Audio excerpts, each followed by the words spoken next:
everybody, welcome back to my channel. I hope you're all well. We have finally come out of lockdown where I am, which is really good. This is our first day out, so it just means a few other restrictions, but we don't have to stay at home, so we can kind of move about and do things like go shopping and shop for clothes and that kind of stuff, and actually go out and catch up with our friends and just as long as we're doing it like in a safe way. So last time I spoke with you guys, we were just talking about how it affects children and like the effects of like prepping and doing all this sort of stuff with kids. But, and excuse my hair, I haven't straightened it yet. Although we're talking about it a lot, he still, I think the concept of actually moving away and actually not being in this house anymore is still very foreign to him. It's not a real thing for him, and he is really struggling with it. So this is actually going into all aspects of his life. So this is including school. School is being really, really hard for him, and we're getting a lot of school refusals. I'm having huge trouble with trying to keep him engaged in school. So I'm trying to sort of think of things that I can tell you and help you guys when you're actually trying to do something similar, or even just, let's just say just taking your child away for a year, a lap around Australia, but you've got a special needs or autistic child, and their thinking and their patterns of thinking is a lot different than ours, and what we think is okay and fine is not okay and fine in their mind, and they're just trying to grapple with the whole thing and build a picture of what it actually looks like.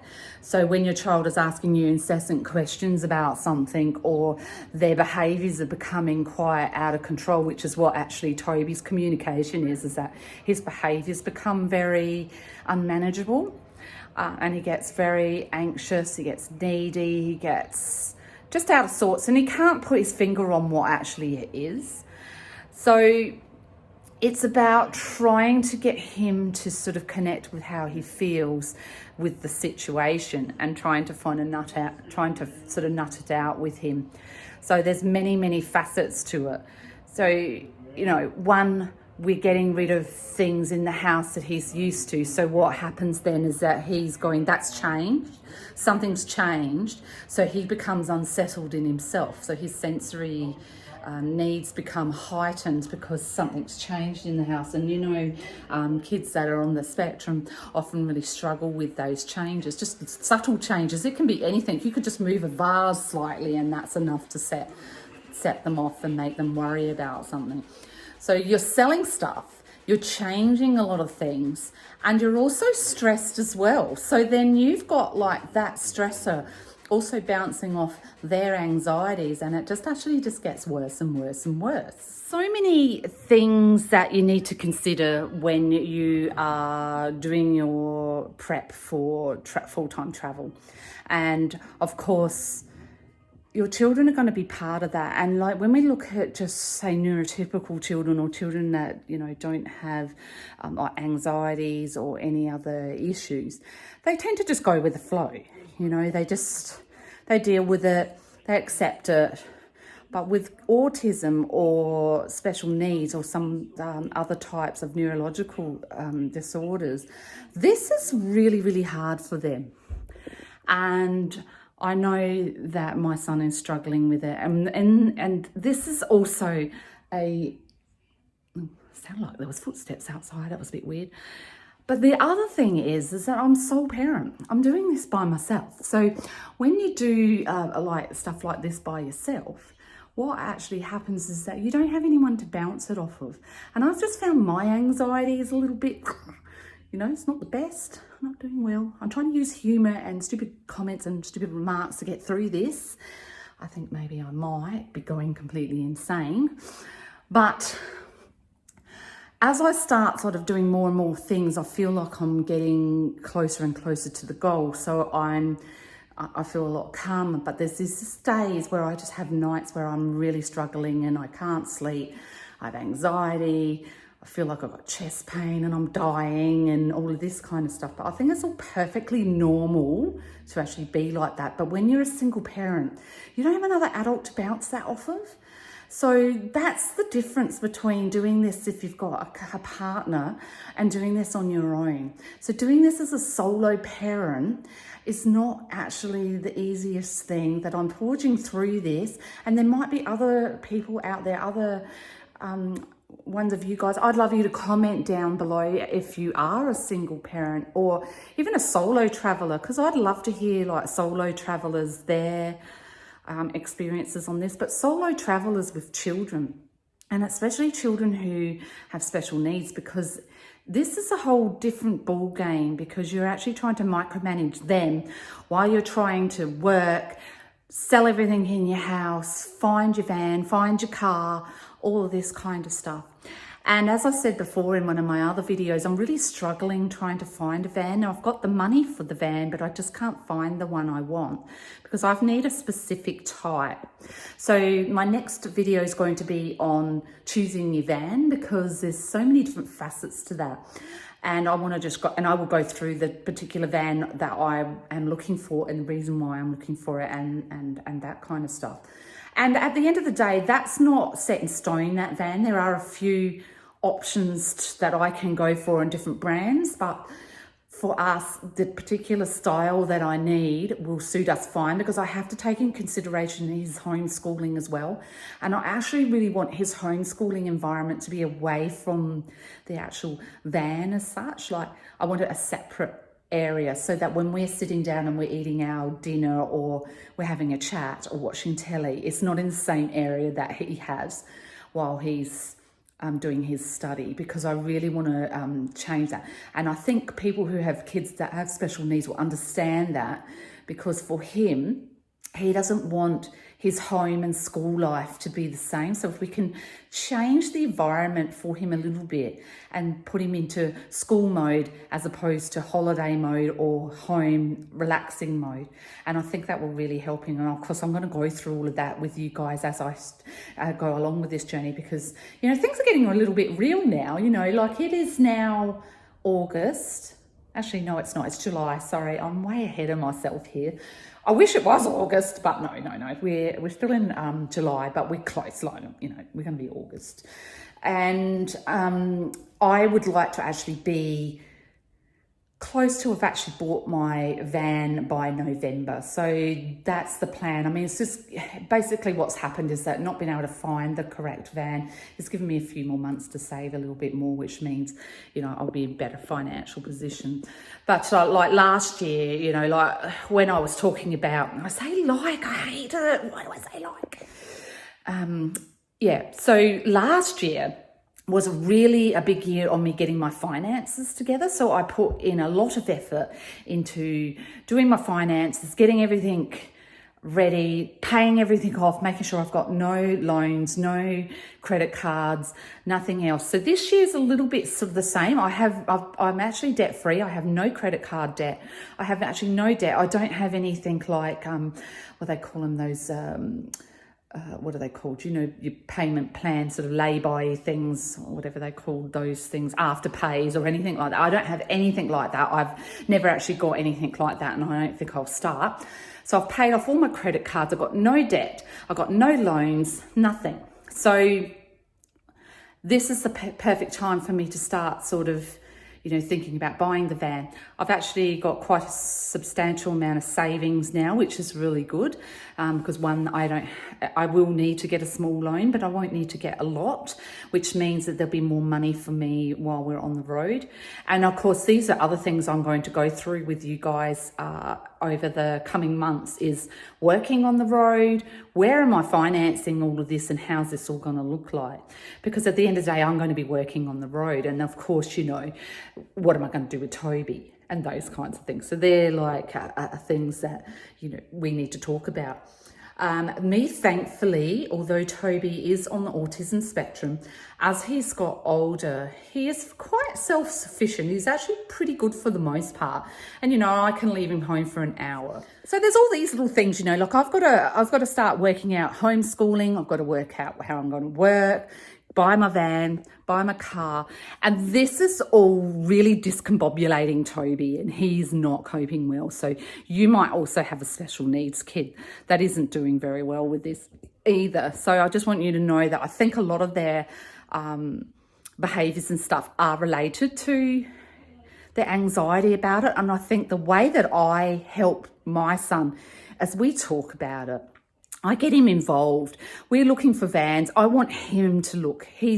I've given him the app. He can go and look at any time he likes, and then he'll come and show me, and we talk about where everything's going to be, how it's going to look like.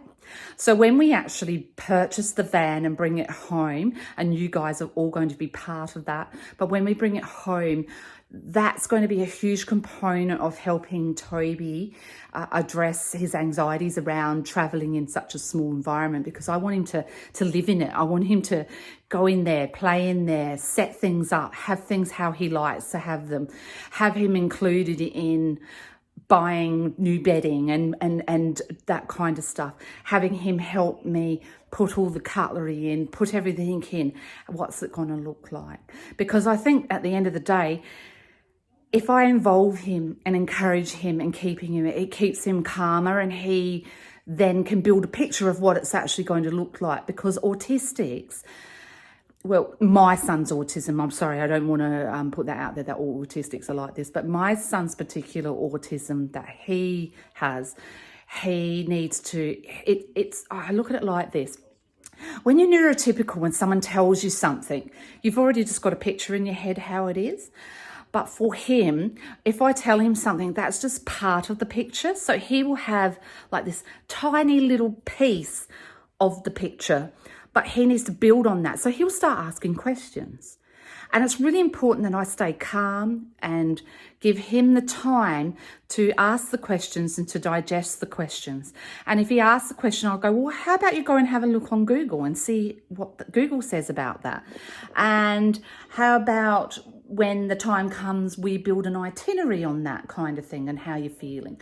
How about we do this? So it's about giving him a big picture of what the whole thing's going to look like by answering his questions, because my son finds it really, really difficult to just, when you tell him something, that he understands the whole big picture. So what happens is each question he's asking is actually, if we look at, like, let's just say, and I hate the puzzle piece analogy, but it's not a puzzle piece analogy, but I just want to use the jigsaw puzzle as an analogy because it actually works really well with how his mind is working. That every time he asks a question is another piece of that puzzle for him. So, you know, if we had a picture of a van and it was cut into like puzzle shaped pieces, every time he asks a question, that's another one, that's another one, that's another one, until he's built a big picture of actually how this holiday is going to look like for him. And that helps him be calm. But at the moment, he's not calm because I'm not calm. I'm really quite stressed out trying to work. We're also starting up a new system at our work, which is all computerized, and we're all new at it, and it's all going to be quite up in the air, and everyone's stressing. And I think, you know, we just all get dragged along in the fray. And I think it's just going to put a little bit of added pressure for a few months. But once that settles down, it will be fine, because I'm actually quite okay with using online. I actually prefer it. There's going to be so many aspects to it that's going to be a lot easier. But in the meantime, you know, I've got to deal with that. Plus, I'm dealing with his school refusals and so many different things. So we are still plodding along. I'm still slowly selling.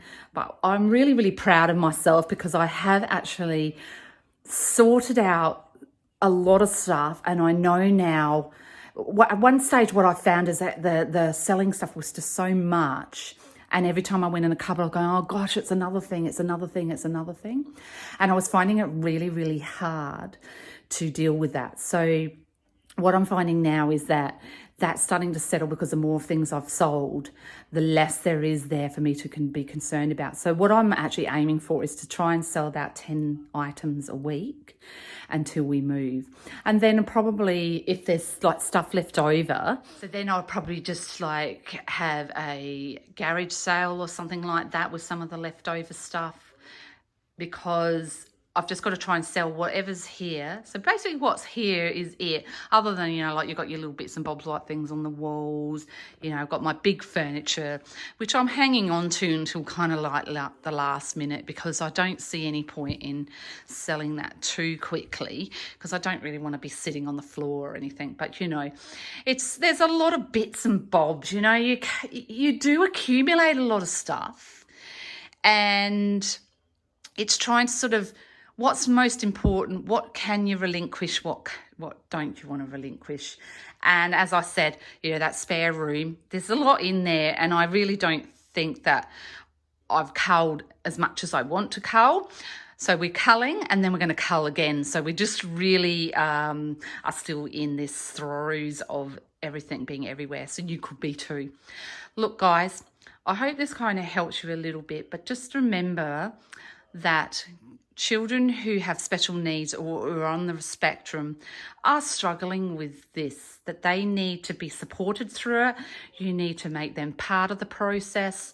You need to help them build a picture of the process and guide them as best that you can, and stay strong. And especially if you're a single parent, because this is really hard work as a single parent. I'm just putting it out there. I'm really looking forward to when this is finally over and I'm at the other side. So it's like we're trudging up the mountain. We're not at the top yet. We'll be at the top when we finally get our caravan and car, and then we'll be down on the home stretch once we get those two things, because then we can just do the downhill run and go, look, I'm not going to bother anymore with too much more selling. So, you know, every bit I sell is more money in my pocket. And as far as I'm concerned, even if it's $5 here and $5 there, it all adds up. And I'd rather in my pocket, thanks. Because I've spent a lot of money over the years on all of this stuff. And I call it junk, really, because at the end of the day, it is junk. But at the time we used it, it wasn't. So it's not junk because it's good stuff, but it's not stuff that we're going to require anymore. And it's really interesting how quickly your mindset can change. Thanks again for joining me. Appreciate it. We're still trudging along. Comment down below, especially if you're a single parent, how you went through this process. Was some of the things I'm talking about resonate with you? Is it sort of some of the stuff that you went through, and any words of wisdom or advice that you could give me to help me keep focused on the big picture? Because this is really, really hard work. Like, it's exhausting, and I'm exhausted 24/7. Thanks, guys, for watching. Appreciate it. Please subscribe if you haven't already, and love to you all. Stay safe, and thank you so much, and take care of one another. Bye.